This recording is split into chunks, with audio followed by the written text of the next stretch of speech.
Hello everyone, and welcome back to another episode of Real Film Talk. My name is Braunlich. Now sit back, grab some snacks, and enjoy the video. Today, we got a special video for all of you. If you've seen my Deadpool and Wolverine review, I had an appearance by none other than the host of Cartoon Gateway, David Hollander. In that review, I came up with an idea when I said I wanted to talk about, we could actually talk about like all the terrible comic book movies. That is not something I have time for, my friend. This is a cameo. Okay, that's very true. That's very true. Maybe another time. Today, that's what we're going to do. Now, this list will feature not only how poorly it was received by critics and audiences, but by how faithful it is to the characters. I won't put box office in as a factor, as there are a few decent comic book movies that didn't do too well financially. To make a list of all the worst comic book movies, I took to the wonderful world of Reddit, because we can trust that place for sure. And the answers I got, honestly, were not that surprising. But by the end of this video, I will figure out what the worst comic book movie of all time is. So with that being said, let us begin. I think we should start with an easy one, and that's Batman and Robin. Released in 1997, directed by Joel Schumacher, and starring George Clooney, Chris O'Donnell, Uma Thurman, and Arnold Schwarzenegger. This movie has been heavily panned by critics and audiences for many reasons. One of them being how miscast everyone was. A lot of people say George Clooney isn't the best Batman, and I think he could have been decent if he had a good story to follow. Speaking of miscast, let's talk about the villains of this movie. Mr. Freeze and Poison Ivy, played by Thurman and Schwarzenegger. I mean, I like both of these villains, and both actors have done good movies, but like Clooney, the script didn't help them that much. Let's talk about the story of Batman and Robin. It's basically them trying to stop Mr. Freeze and Poison Ivy, whose plans just don't seem to align at all. Mr. Freeze wants to freeze the planet, and Poison Ivy wants to cover the planet with plants. So as you can tell, their plans weren't compatible. Now, to Batman Forever's credit, and it's very little, even though that movie is heavily flawed, at least the villains had somewhat of a similar motive, even though it might have been the low point for Tommy Lee Jones. I also think the humor in the Joel Schumacher Batman movies is lame. I'll put it that way. Now, granted, they try to make these movies more kid-friendly after the backlash of Batman Returns and how dark and depressing it got. I felt like almost all the jokes, especially in Batman and Robin, missed the mark completely. Some of the humor involves Mr. Freeze's millions and millions of ice puns. Allow me to break the ice. That's what we want to hear from Mr. Freeze. And of course, who could forget the famous back credit card scene?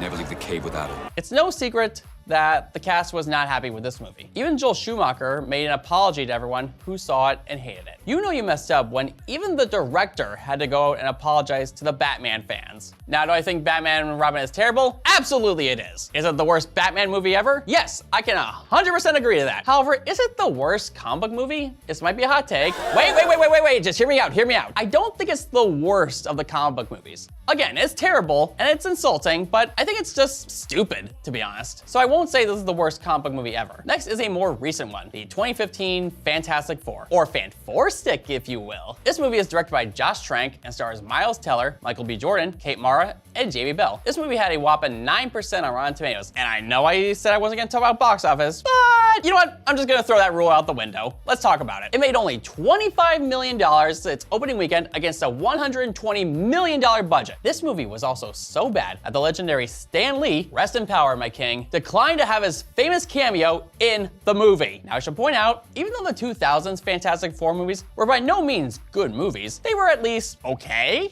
Question mark? One of the main criticisms from those movies was that they were too campy and silly. So what does the 2015 version do? Do the exact opposite, of course. Of course, when you think of the Fantastic Four, you think of it as being a dark and gritty comic book series. One of the main criticisms of this newer movie is that it's a lot of setup and exposition, and we almost don't see them fully practice their powers until arguably 2/3 of the way through the movie. Even how they portrayed Victor Von Doom was bad. Like, how do you take one of Marvel's greatest villains and turn him into this abomination? Now, you might be thinking this is a lot of the director's doing, when it actually isn't. On August 5th, 2015, Trank posted on Twitter saying, "A year ago, I had a fantastic version of this, and it would have received great reviews. You'll probably never see it. That's reality, though." So it's not so much Trank, but production for constantly getting involved. This movie ended up being so horrible received that Trank said he was never going to make another comic book movie ever again, which is a shame because I wanted to see what his original vision was going to be like. Now, Marvel Studios, the ball is in your court now. Now's your chance to give us a good Fantastic Four movie. please? Another comic book movie that has a bad reputation is the 1997 film Steel, directed by Kenneth Johnson and stars Shaquille O'Neal, Annabeth Gish, Judd Nelson, and Richard Roundtree. Now, this wasn't Kenneth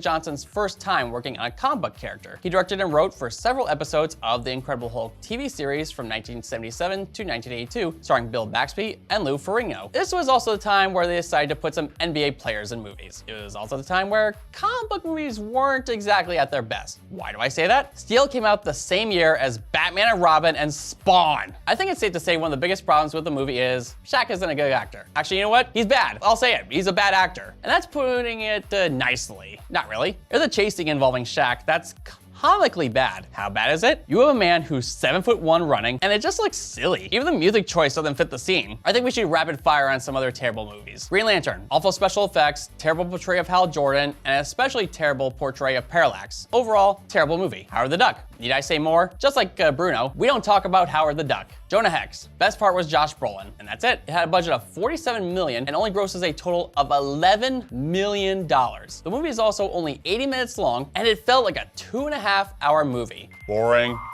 bland, nothing special. Catwoman. Need I say anything that has been said already? Halle Berry is bad, and it doesn't portray what makes Catwoman a cool character. And of course, X-Men Origins Wolverine. We will never forgive you for that, Fox, and what you did to Deadpool. Now, we got a few dishonorable mentions out of the way. I think I was able to find, quite possibly, the worst comic book movie known to man. This movie is not only a betrayal of the main character, but also goes down as one of the worst movies ever, period. My pick for the worst comic book movie ever made is, can we get a drum roll, please? Can we come on?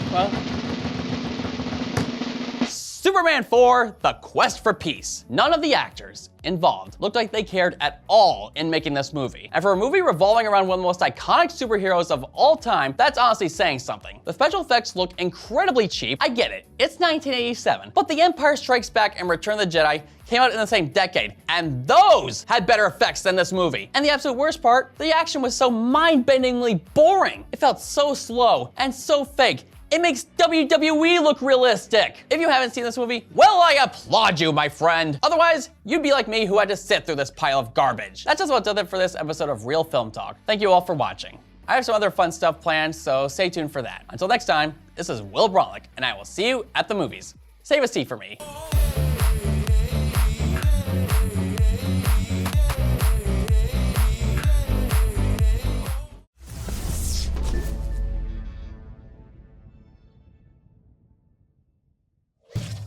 Funding for Simsbury Community Television is provided in part by contributions from viewers like you. Thank you.